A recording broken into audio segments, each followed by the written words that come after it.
An economic downturn, workers whose lives have changed little, and a minimum wage that keeps them in poverty. It all came together in an explosive cocktail in recent weeks on the Cape wine farms. We speak to the Department of Labour about a way out of this mess. The chaos and violence on Western Cape farms quietened down. Workers agreed to suspend their strike until the 4th of December on condition that minimum wages and working conditions were reviewed. Public hearings were set up to gauge opinions of farm workers and farmers alike.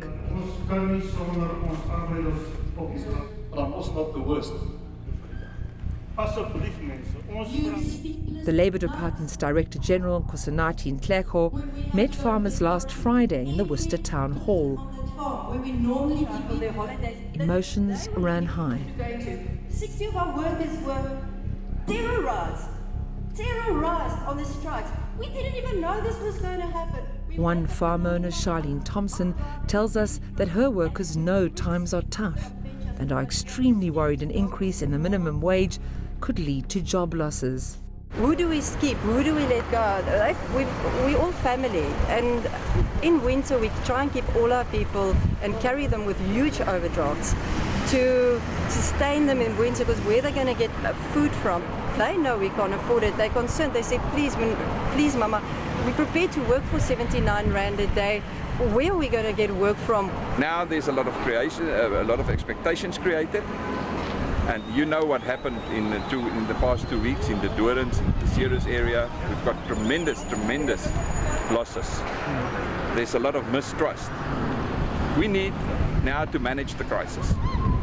And I am calling on President Zuma to, via Minister Mildred Oliphant, via Minister Tina Joemat-Pettersson from Labour and Agricultural side, but to the President, that before Mangaung they must solve now a problem. But we really need to find a way in order to defend ourselves, to defend our properties, to defend our people on the farms. And this is what I urged farmers to do today, to go back, to make sure that they will be prepared. But farmers fear this December 4th timeframe being bandied about is unrealistic. And the violent protests might break out again. And Charlene says workers on her farm don't want to strike. I could see who was not at home. They told our people that if you come to work, they're going to come and burn our farm. And, you know, we've got 4 children, and our children are scared because they say, Mommy, why do the people want to come and burn our farm? We love Becky, and when we wanted to leave previously to New Zealand, because of the xenophobia, our children were scared, and they love our black people, and our black people love us. And she said, overwrought, she's desperately worried about her workers, mentioning them by name. And I'm worried about people like Tobeka, and I'm worried about Sylvia August, and I'm worried about Tombi, and I'm worried about Trompi and Black Cat and Kochube, that's been with us forever, that's part of our family. And what if we can sell our farm, we can go live with family in Zambia, and we can leave. But I can't leave my people. I can't leave them.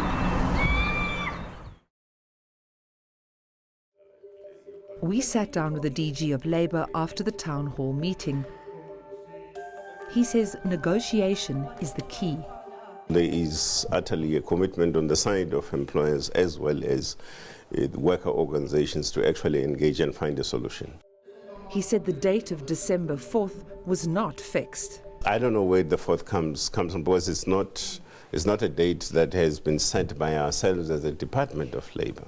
This process, which is the sectoral determination process, it's not going to be completed before the 4th. It's just simply impossible to be able to do that. And perhaps it would be wise to inform the Western Cape farm workers that the department's scheduled public hearings across all 9 provinces won't be wrapped up until December 14th. Isn't the problem, though, that farm workers, the unionization figures of farm workers are so incredibly low? It is a concerning point. For instance, 5% of your farm workers nationally are organized into unions. That tells the story. And I think around the Western Cape region it's probably 8 to 9%. A shockingly low statistic, which begs the question, are these very vocal strikers speaking for all farm workers? Farm workers and any worker really should be organized into a formation that eventually exposes him or her to the flow of rights in understanding them, but also in exercising them. Casual labourers at the mercy of seasonal farming needs are the most vulnerable. But amendments to labour legislation dealing with the rights of casual workers are before Parliament as we speak. The flow of rights should be applicable across, regardless whether you're seasonal or temporary or otherwise. You have got to be covered at the most basic level in terms of rights as a worker, in the same manner that a full-time employee in any industry is covered.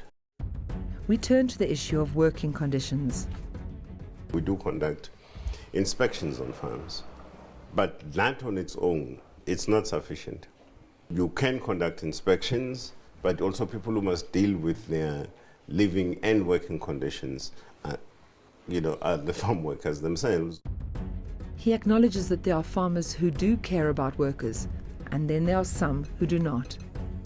The collective bargaining process is critical.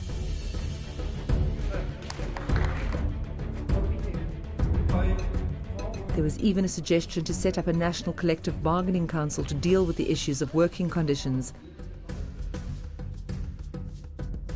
And that came from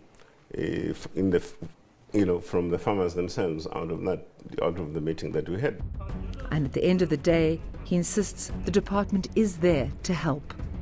We are saying that ourselves as the Department of Labour can be approached through our labour centres, for instance, for an example, to report. So you would encourage workers who are watching this and who think, I live in a bad condition, go to the labour centre and they will be listened to? Yes. Okay, that's a guarantee. Yes, yes, ma'am, it is. He's taking the farmers' views seriously.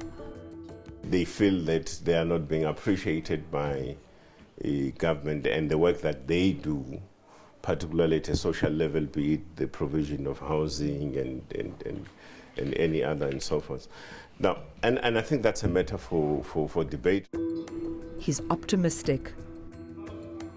I'm pretty positive about the level of commitment that has been demonstrated by both sides, the employers as well as workers on the other, to try and find an amicable solution to this. And all we can do as the Department of Labour is to play a positive and a constructive role in facilitating the two parties to come together and find a resolution to the dispute. It's essential all parties listen and are willing to talk. At stake, thousands of jobs, valuable export markets, and food for our nation. And there we'll have to leave it for this week. Now, we are always interested in hearing your views. You can fax us on 011 880 8883 or email us on thirddegree@etv.co.za. You can also find us on Facebook and Twitter, and do join us again next week for more investigative journalism. Thanks so much for watching.